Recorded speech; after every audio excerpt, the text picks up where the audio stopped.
News Blast. Sa Pilipinas, iisa lang ang bagong bukang bibig, ang alternatibong media network na nagtutrumpet at naghahatid ng magandang balita sa buong daigdig. SMNI, Sunshine Media Network International, where everything is possible. Higit na pinalakas, higit na pinalawak, at higit na pinakikinggan. Sunshine Radio, kapartner mo sa balita at serbisyo. DZRD Dagupan, at alternatibong radyo sa buong Pangasinan. Iba sa iba, sa iba, sa iba.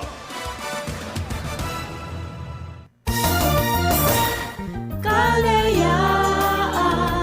at katotohanan sa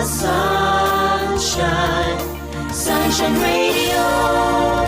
Oras, 11 minuto makalipas sa alas 6 ng umagang. Oras na hatid sa inyo ng Flavon Pro at Immune Advance. SMNI Radio News Blast sa umaga. Mga balitang nag-aala ngayong umaga.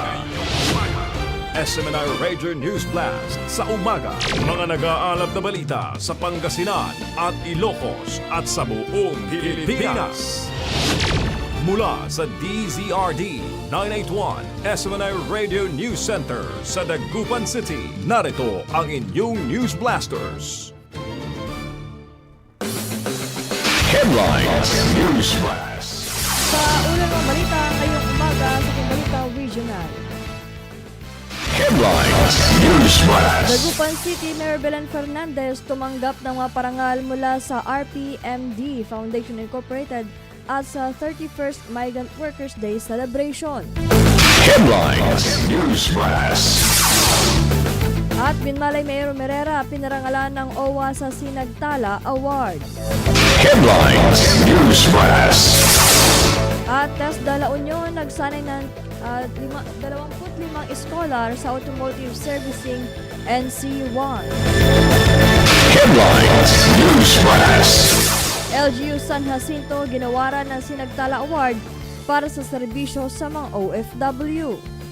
Headlines News Blast. At San Carlos City Local Civil Registry Office pinarangalan bilang isa sa pinakamahusay sa Pangasinan. Headlines News Blast. At PRO 1 nakibahagi sa PNP Integrity Caravan para sa ethical policy. Headlines News Blast. At dredging operations sa Lawak bahagi ng paghahanda sa tag-ulan. Headlines News Blast. Urdaneta Mayor Paraino kabilang sa top performing city mayor sa Ilocos Region. Headlines News Blast. At RHU 2 ng Umingan, opisyal ng PhilHealth accredited. Headlines News Blast. At para naman sa international news, Aplaska no-show sa NBI at hiniling ang pagpapaliban ng pagtugon sa sabina. Headlines News Blast. VP Sara binisita ang mga nasugatan sa General Santos City kasunod ng lindol. Headlines News Blast. At COMELEC hiniling gawing holiday ang August 29 sa Dasmariñas para sa special elections. Headlines News Blast. PBBM dadalo sa Asian-Russia Commemorative Summit sa Russia. Headlines News Blast. At mataas na inflation at underemployment, patunay na mahina pa rin ang ekonomiya ayon sa ekonomista. Headlines News Blast. At para sa Ronda, DAR at NCIP nagpatibay ng pagtutulungan para sa karapatan ng IP-ARBs sa lupa. Headlines News Blast. At para naman sa ating sports news, Abarientos at Brownlee Wagi sa Top Individual Awards ng Commissioner Cup at UAAP maghihintay ng ebidensya bago magdesisyon sa kaso ng Ateneo. Headlines News Blast. Para naman sa showbiz news, Taylor Swift naghatid ng mahika sa Toy Story 5 premiere sa bagong kanta at duet kasama si Randy Newman. At K-pop icon Sandara Park inilusad ang sariling label bago ang solo comeback ngayong Hunyo. News Blast. Magandang umaga Pilipinas, magandang umaga Dagupan City at sa buong Pangasinan. Ngayon ay araw ng Biyernes, ika-12 araw ng Hunyo taong 2026. Ako po ang tagapagbalita, kapartner Vian Bergabinya. Huwag niyo pong kalimutan i-share at i-like ang DZRD 981 Top News, DZRD SMI Radio Digital, SMI News North Luzon at SMNI Top News Luzon. Para sa unang detalye ng ating balita regional. DZRD Sunshine Radio Report!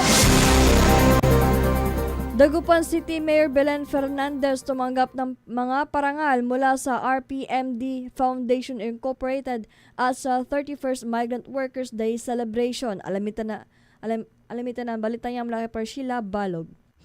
Kinilala si Mayor Belente Fernandez bilang isa sa top 7 performing mayor sa Ilocos Region batay sa Q1 2026 Boses ng Bayan, Index of Governance ng RPMD Foundation Incorporated mula sa 125 local chief executives sa rehiyon. Ayon sa RPMD, ang pagkilala ay batay sa karanasan at pananaw ng mga residente sa pamumuno at serbisyo ng kanilang mga lokal na opisyal. Samantala, tumanggap din ng Timpuyog Award ang alkalde sa 31st Migrant Workers Day Celebration, araw ng pasasalamat na ginanap sa San Fernando City, La Union. Kasama ni Mayor Fernandez si PESO Manager Joy Shapno sa pagtanggap ng parangal bilang pagkilala sa kanilang mga programa para sa migrant workers at kanilang pamilya. Ayon sa pamalang lungsod, ang pagkilalang ito ay patunay ng patuloy na pagsisikap ng Dagupan na itaguyod ang kapakanan, proteksyon at oportunidad para sa mga overseas Filipino workers sa pakikipagtulungan sa OWA Region 1 at sa iba pang ahensya ng pamahalaan. Para sa Diyos at sa Pilipinas kong mahal, Sheila Balog, kapartner mo sa Balita at Serbisyo. DZRD Sunshine Radio Report! Binmalay Mayor Merera pinarangalan ng OWA sa Sinagtala Award. Alamin ang balita niya mula kay kapartner Lerna Hernandez. Yes, kapartner, nagpasalamat si Binmalay Mayor Pedro Pete Merera sa Overseas Workers Welfare Administration or OWA Regional Welfare Office 1 matapos igawad sa kanya ang Sinagtala Award bilang pagkilala sa pakikipagtulungan at patuloy na suporta sa kapakanan ng mga overseas Filipino workers at kanilang pamilya. Ayon kay Merera, ang parangal ay hindi lamang para sa kanya kundi para sa buong pamahalaang bayan ng Binmalay at sa lahat ng katuwang sa paglilingkod. Binigyan diin niya na nagsisilbing inspirasyon ang pagkilalang ito upang higit pang paigtingin ang mga programang nagbigay ng tulong, oportunidad at pag-asa sa mga OFW. Dagdag pa ng alkalde, patuloy na magsisikap ang lokal na pamahalaan na lumikha ng komunidad na may malasakit, pagkakaisa at tunay na suporta para sa mga modernong bayani ng bayan. Para sa Diyos at Pilipinas kong mahal, Lerna Hernandez, kapartner mo sa Balita at Serbisyo. DZRD Sunshine Radio Report! Tasda La Union nagsanay ng 25 scholar sa Automotive Servicing NC1. Alamin ang balita niya mula kay John Vegas. Kabarjan? Yes, kapartner, 25 scholar ang sumailalim sa Automotive Servicing NC1 training sa ilalim ng Tulong Trabaho Scholarship Program o TTSP o IBET. Katuwang ang One Maharlika Motor Sales and Service Corporation o Isuzu La Union. Ang 56 o 59 na araw na pagsasanay sumaklaw sa mahalagang kasanayan sa automotive gaya ng engine, brake, suspension, steering, drive train maintenance at pre-delivery inspection na isinagawa sa pamamagitan ng hands-on training. Bukod sa kasanayan, nakatanggap ang mga scholar ng libreng training, libreng competency assessment at 160 pesos daily training allowance upang masuportahan ang kanilang pag-aaral at mahikayat na tapusin ang programa. Patuloy na isinusulong ng TES de la Union ang pagbibigyan ng accessible at di kalidad na technical vocational education and training upang matiyak na ang mga kabataan ay may kasanayan at oportunidad para sustainable employment. Para sa Diyos at sa Pilipinas, Kumal, Jan Velgas, kapartner mo sa Balita at Serbisyo. DZRD Sunshine Radio Report! LGU San Jacinto, ginawaran ng Sinagtala Award para sa serbisyo sa mga OFW. Alamin tayo ng balita niya sa pagbabalik ni kapartner Lerna Hernandez. Per Lerna? Yes, kapartner, tumanggap ng prestigyosong Sinagtala Award ang pamalaang bayan ng San Jacinto sa ilalim ng pamumuno ni Mayor Leo F. De Vera. Tinanggap ang parangal ni Migrant Desk Officer Geraldine S. Araos sa ginanap na araw ng pasasalamat, ika-31 days ng migrant workers noong Hunyo 11 sa Aureo Hotel and Resort sa San Fernando City, La Union. Iginawad ang Sinagtala Award bilang pagkilala sa natatanging pakikipagtulungan at matatag na dedikasyon ng lokal na pamahalaan sa pagpapalapit ng mga serbisyo ng mga gobyerno para sa mga overseas Filipino workers o OFWs at kanilang mga pamilya. Ang Sinagtala na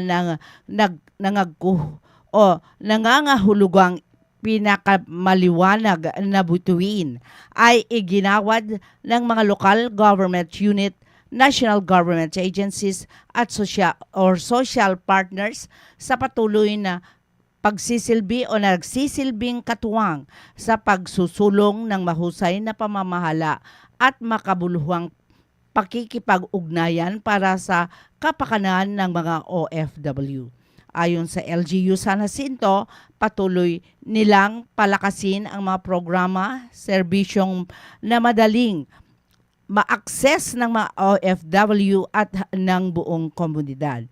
Nagpapasalamat naman ang lokal na pamahalaan sa Overseas Workers Welfare Administration o OWA sa natamong pagkilala at muling tiniyak ang kanilang pangako na itaguyod ang kapakanan at kagalingan ng mga OFW at kanilang mga mahal sa buhay. Para sa Diyos at Pilipinas kong mahal, Lerna Hernandez, kapartner mo sa Balita at Serbisyo. Kapartner News Blast! Samantala, muling kinilala ang Local Civil Registry Office or LCRO ng San Carlos City matapos mag-uwi ng maraming parangal sa PANCRA Monthly Conference or CUM PSA Awarding and Recognition of Outstanding LCROs 2025 na ginanap sa Visitor Center, Binalonan, Pangasinan. Sa pamuno ni City Civil Registrar Miss Lourdes M. Lamas, ginawaran ang San Carlos City LCRO ng mga parangal, kabilang ang Outstanding BRAP Implementer, Top 2 Outstanding LCRO sa Pangasinan at DCAP Quality Excellence Award. Bukod pa sa iba pang pagkilala sa pagiging collaborative, citizen-focused at innovative ayon sa pamahalang lungsod, ang mga natamang parangal ay bunga ng suporta ni na Mayor Julier C. Resuelo at Vice Mayor Joseres S. Resuelo at ng sangguniang panlungsod na patuloy na gumagabay sa tanggapan. Patunay ang mga pagkilalang ito sa dedikasyon at profesionalismo ng San Carlos City LCRO sa pagbibigay ng dekalidad at epesyenteng serbisyo publiko sa larangan ng civil registration para sa mga kapakinabangan ng mga mamayan sa San Carlos City. DZRD Sunshine Radio Report! PRO1 nakibahagi sa PNP Integrity Caravan para sa ethical policing. Alamin tayo ng balita niya sa pabalik ni kapartner John Vilgas. Kapartner John? Yes, kapartner, nakibahagi ang Police Regional Office 1 PRO1 sa simultaneous launching ng PNP Integrity Caravan for Ethical Policing na isinagawa ng virtual mula sa Campa Brigadier General Rafael Crame, Quezon City sa panguna ni Acting Regional Director Police Brigadier General Juvencio Badwa Jr. Kasama ni Badwa Jr. sa PRO1 conference area si Police Colonel Jerry Ratunil, Acting Director ng Regional Internal Affairs Service 1. Gayon din ang command group at staff officers upang subaybayan ang pambansang aktibidad. Samantala, ang iba pang personel ng PRO1 ay nagtipon sa PRO1 auditorium upang sabay-sabay na panuuri ng live coverage at ipakita ang kanilang suporta. Ayon sa PNP National Headquarters, layunin ng Caravan na palakasin ang accountability, professional excellence at pagpapahalaga sa ethical policing values para sa mas matatag na pamamahala sa rehiyon ng Ilocos. Para sa Diyos at sa Pilipinas, kumahal John Noel Gasca, partner mo sa Balita Serbisyo. DZRD Sunshine Radio Report! Dredging operation sa Lawak, bahagi ng paghahanda sa tag-ulan. Alamin ang balik niya sa pabalik ni Kapartner Sheila Balog. Per Sheila. Patuloy ang paghahanda ng lokal na pamahalaan ng Lawak para sa panahon ng tag-ulan. Sa pangunguna ni Mayor Ricardo de Valderas, sa panayam ng DZRD Esme Regio Dagupan, ibinahagi ng alkalde na 2 buwan na ang nakalipas nang magsagawa ng dredging operation upang linisin at palalimin ang mga daluyan ng tubig sa bayan. Anya, binigyang prioridad ng pamalang bayan ang mga barangay na madalas at labis na naapektuhan ng pagbaha. Sunshine News Blast! Parating na tag-ulan, 2 months ago talagang nag-dredging kami sa mga ilog na talagang medyo silted na, yung mga creeks na talagang silted na ilang taon na daw. May nagsasabi 20 years ago na hindi na nahukay. May mga barangays kasi dito na pag diretso ang ulan o may bagyo talagang binabaha. Kaya yun, tinutukan ko yun para masolba yung mga problema nila sa baha. Hindi man 100%, siguro mga 75% na talagang hindi na mababaha yung mga barangay na yun. Ayon pa sa alkalde, 6 na barangay sa Lawak ang tutok na tinutulungan ng lokal na pamahalaan. Naglaan din anya ng sapat na pondo ang LG upang matiyak ang agarang ayuda at iba pang kinakailangang suporta para sa mga residente sa oras ng kalamidad. Sunshine News Blast! Pero ngayon talagang tinuon namin yung mga pundo po namin na parang ilang barangay, parang 6 na barangay na doon talaga apektado. Doon talaga ang pinakamababa na barangay dito sa Lawak na talagang pag ulan dire-diretso, yan, kawawa sila. May mga nag-evacuate. Kaya nag-concentrate ako doon na dapat na punduhan. Samantala, nagbahagi rin si Mayor Valderas ng kanyang pananaw hinggil sa mga nagaganap sa pambansang pamahalaan at ang epekto nito sa mga lokal na pamahalaan at mamamayan. Sunshine News Yung Blast! mga nakakataas ng posisyon kaysa sa atin, dapat sila ang mamuno ng maganda na ipakita nila sa mga mas mababa sa kanila. Hindi yung sila ang nakikita mong magulo na walang pagkakaisa. Dapat may pagkakaisa ang mas mataas sa amin na mga mayors. Lalong-lalo na sa nasyonal, nakikita nyo naman, parang araw-araw na hindi sila nagkakaintindihan. Sana binoto sila ng tao. Dapat magkaisa sila na mayroon silang plano bago sila nagkandidato. Na yung plano nila makakatulong sa ikakaganda ng kabuhayan ng kanilang mga kababayan. May plano sila, lalong-lalo na yung mga, hindi na ako magbabanggit. Tingnan mo, mamaya sunod-sunod, kulong. Pag napalitan yung gobyerno, kulong yung nakaupo. Wala kang peace of mind. Yan sana ang gawin nila na hindi yung pag-upo, may kukulong na. Dapat hindi ganon ang gobyerno po natin. Patuloy namang inihikayat ng lokal na pamahalaan ng mga residente na makiisa sa mga programa ng disaster preparedness at manatiling alerto at sa mga abiso ng mga kaukulang ahensya upang maiwasan ang anumang sakuna sa panahon ng masamang lagay ng panahon. Para sa Diyos at sa Pilipinas, kung mahal, Sheila Balog, kapartner mo sa Balita at Serbisyo. DZRD Sunshine Radio Report! Ordinata Mayor Paraino kabilang sa top performing city mayors sa Ilocos Region. Alamin ang balita niya par Sonny Flow. Kinilala si Urdaneta City Mayor Julio Rame Paraino bilang isa sa mga pinagkakatiwalaan at top-performing city mayor sa Ilocos Region batay sa pinakabagong Boses ng Bayan Governance Assessment ng RPMD Foundation Incorporated. Nakakuha si Mayor Paraino ng 84.9% Index of Governance o IOG na suportado ng 84.1% trust rating at 85.8% performance rating dahilan upang mapabilang siya sa hanay ng mga lokal na lider na mataas ang kumpiyansa ng kanilang mga nasasakupan. Kasama rin sa listahan si San Carlos City Mayor Julio Ayor o Resuelo na nakapagtala ng 85.5% IOG na bunga ng mataas na trust at performance ratings. Ayon sa RPMD, ang resulta ay nagpapakita ng malakas na pamumuno, epektibong pamamahala at mabilis na pagtugon sa pangangailangan ng mga residente dahilan upang kilalanin ang mga alkalde bilang kabilang sa pinakamahusay na city leaders ng rehiyon. Para sa Diyos at Pilipinas kung mahal, Sonny Flo kapartner mo sa balita at serbisyo.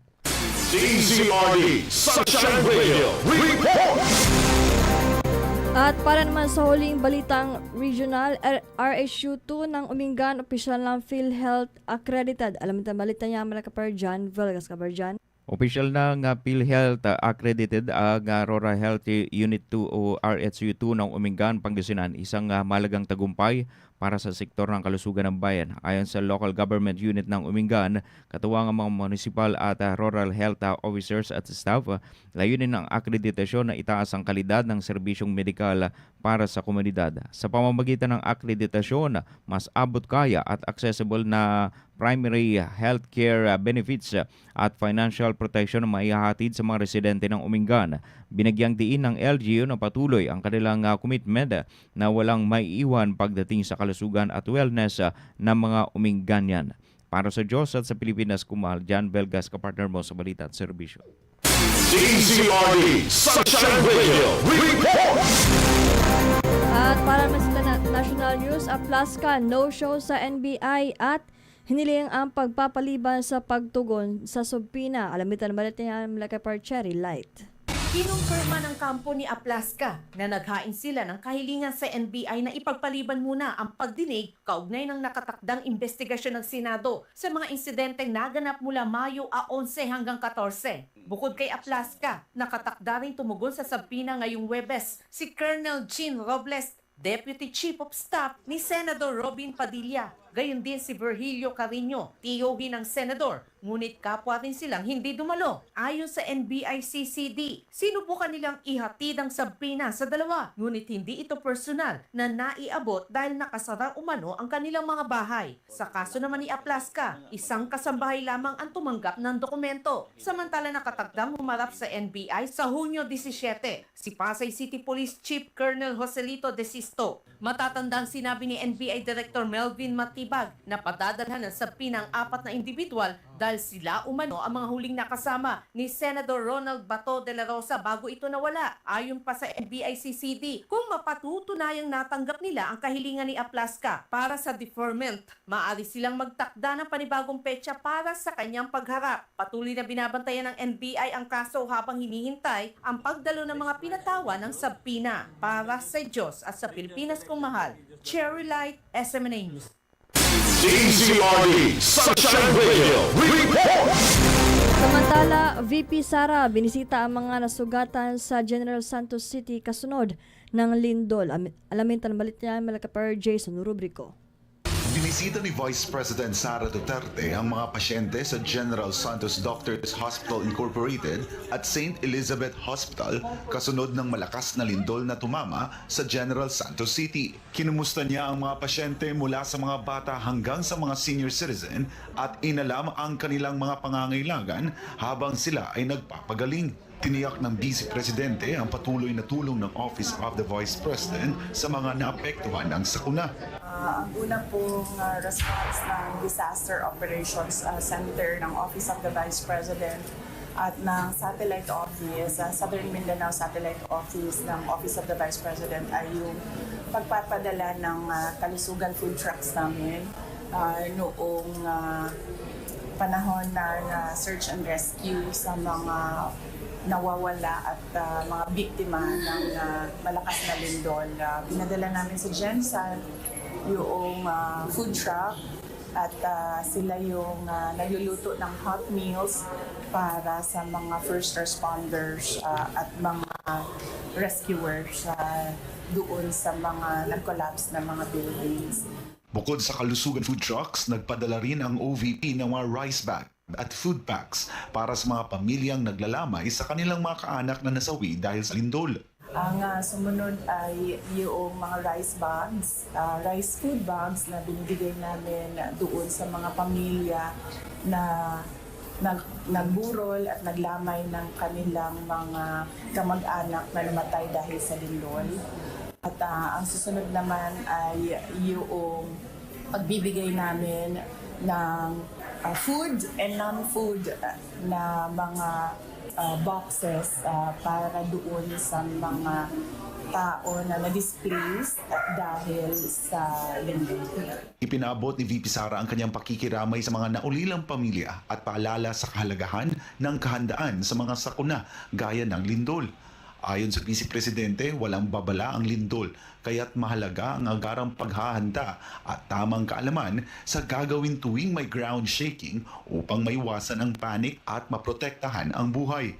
Bukod sa mga nagpapagaling, nakiramay din ang Vice Presidente sa mga namatayan sa lindol sa Malapatan, Sarangani. Partikular sa tinuho ng Vice ang Barangay Tuyan para mag-alay ng panalangin at personal na makausap at makiramay sa naulilang pamilya. Para sa Diyos at sa Pilipinas kong mahal, ako si Jason Rubrico, SM9 News. DZRD Sunshine Radio Report! COMELEC hiniling gawing holiday ang August 29 sa Dasmariñas para sa special elections. Alamitan na balita niya mula kay Aaron Rojas.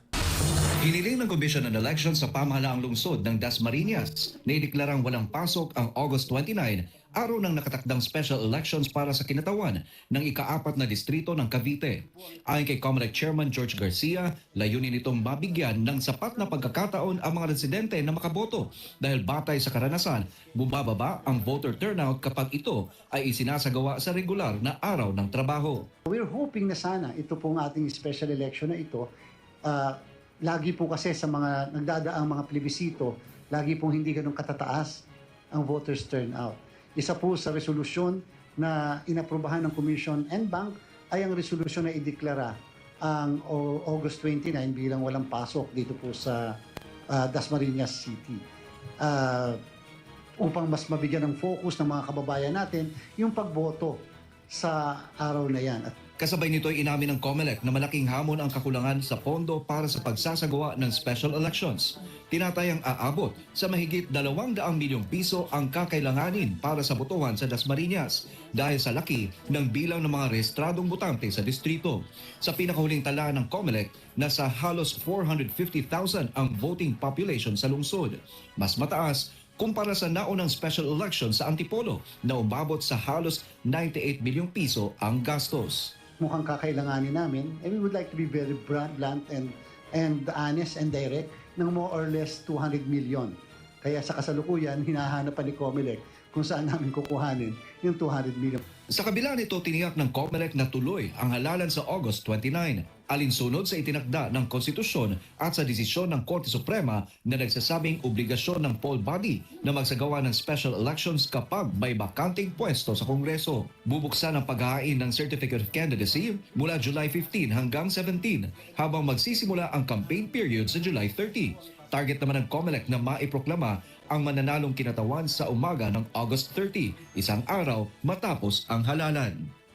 Para sa Diyos at sa Pilipinas kung mahal, Aaron Rojas, SM9 News.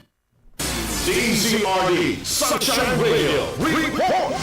PBBM dadalo sa ASEAN-Russia Commemorative Summit sa Russia. Alamin tayo malita niya mula kay Cresceline Catarong. Tulak si Pangulong Ferdinand Marcos Jr. sa Kazan, Russia sa 17 hanggang 18 ng Hunyo upang dumalo sa ASEAN-Russia Commemorative Summit ayon sa Department of Foreign Affairs.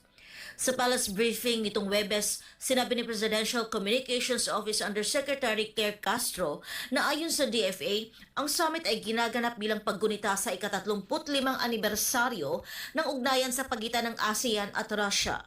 Bilang kasalukuyang ASEAN Chair, pangungunahan ng Pilipinas ang pagsusuri sa naging takbo ng kooperasyon at relasyon ng rehiyon sa Russia. Kasama rin dito ang pagtatalakay sa mga susunod na hakbang upang higit pang mapalalim at mapalawak ang ugnayan ng Pilipinas at Russia at ng ASEAN. Sa tanong kung bakit aktibong pinalalawak ng Pilipinas ang ugnayan nito sa Russia sa panahong may ilang bansang kasapi ng ASEAN, kabilang ang Singapore, na nagpataw ng sanksyon laban sa Moscow, kaugnay ng digmaan nito sa Ukraine. Binanggit po natin kanina na tayo po kasi ang ASEAN Chair at kailangan po natin pangunahan po ito. Total po ito ay related po sa ito'y tinatawag na ASEAN-Russia Commemorative Summit. So kinakailangan po talaga ng Pangulo na magtungo sa nasabing summit.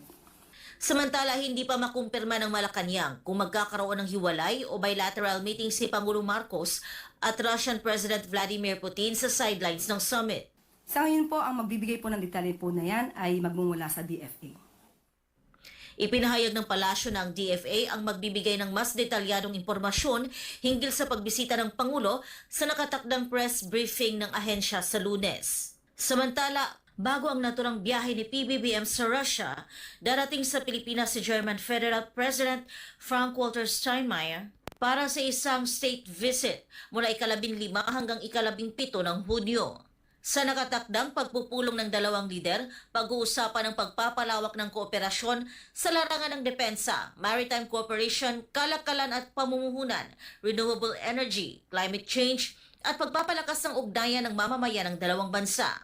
Kasama rin sa kanilang tatalakayin ang mausaping panrehiyon at pandaigdig, kabilang ang kasalukuyang pamumuno ng Pilipinas sa Association of Southeast Asian Nations o ASEAN. Ayon sa Malacanang, mahalaga ang pagbisitang ito dahil ito raw ang kauna-unahang state visit ng isang German head of state sa Pilipinas sa loob ng mahigit 6 na dekada. Sa kasalukuyan, nananatiling pinakamalaking trade at investment partner ng Pilipinas sa loob ng European Union ang Germany. Para sa Diyos at sa Pilipinas kong mahal, ito si Catherine Catarong, SMNA News. DZRD Sunshine Radio Report! At para naman sa huling balitang national, mataas sa inflation at underemployment. Patunay na mahina pa rin ang ekonomiya. Ayon yan sa ekonomista, alamin na balitang niya mula kay Prince Tripoli. Pumalo na sa 6.8% ang inflation rate ng Pilipinas, habang ang unemployment rate naman ay nasa 4.7% na mas mataas kumpara noong nakaraang taon. Ngunit ang mas nakababahala dito ay ang underemployment na umabot na sa 15.2% o katumbas ng 7.1 milyong Pilipinong walang trabaho. Mas marami sa mga underemployed ang nagtatrabaho ngunit hindi umaabot sa minimum wage dahil sa limitado ang oras ng trabaho. Pero mas nakakabahala yung underemployment. Yan yung mga trabaho naman pero mababa sa minimum wage ang kinikita niya kasi ang trabaho nila hindi naman 8 oras. Dagdag pa ni Guidote, kapag isinama ang 2.1 milyong walang trabaho, aabot sa halos 11 milyong Pilipino ang nahihirapan sa mataas na presyo ng bilihin. Kaya underemployed sila Kasi ang ibig sabihin ng underemployed, parang gusto nila mas madagdagan yung oras ng trabaho o kaya magkaroon sila ng dagdag na trabaho, yung second job. Marami sa mga underemployed ay contractual workers na walang benepisyo tulad ng SSS, PhilHealth at Pag-ibig. Bagamat may trabaho, hindi sapat ang kita nila upang matugunan ang pang-araw-araw na pangangailangan. Ayon kay Guidote, malinaw na indikasyon ito na mahina pa rin ang paggaling na ekonomiya ng bansa hanggang sa makahanap ng mas maraming full-time na trabaho at sapat na kita na nanatiling hamon ang pagbibigay ng seguridad at kabuhayan sa milyong-milyong Pilipino. Para sa Diyos at sa Pilipinas kumahal, Prince Tripoli, SMNA News. DAR at NCIP. DAR at NCIP nagpatibay ng pagtutulungan para sa karapatan ng IPRB sa lupa. Alam natin ba ito yung kay Sheila Balo? Sheila?